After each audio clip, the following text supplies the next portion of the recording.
In this video, I'm going to show you how to find someone in Roblox without knowing their username. But is it actually possible? Let's find out. Usually there isn't an easy way to locate someone you've played with if you don't have their username. For example, if you played with someone before and can't find them anymore, or if you accidentally removed them as a friend and now want to send another friend request. Roblox doesn't provide an official method to do this, not through the mobile app or the website. Here are a few suggestions that might help.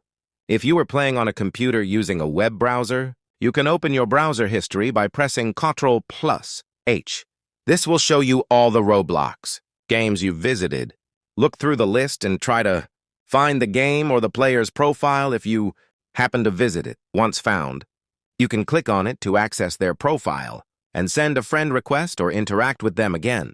As mentioned earlier, there isn't a built-in feature to view the full list of people you've played with. So apart from checking your browser history, you can also open the game again and look through the server list to see if they're still active there, especially if you didn't visit their profile while playing.